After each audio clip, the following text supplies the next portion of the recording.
Good morning, જય માતાજી, શુભ સવાર બધાને।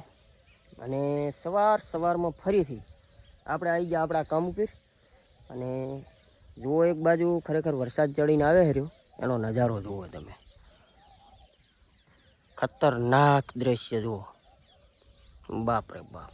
સૂર્ય દાદા સામે દેખાય આટલે છે, અને એટલો તેજ અને ખતરનાક વરસાદી માહોલ બની રહ્યો છે, બરાબર। સવારમાં આવો નજારો બન્યો છે, બરાબર। આ ચારેય બાજુનું આ વરસાદી વાતાવરણ જોઈ લો, કેટલો જોરદાર વરસાદ આવી રહ્યો છે, કાળી કાઠીનો ચડીને આવે છે। જય માતાજી।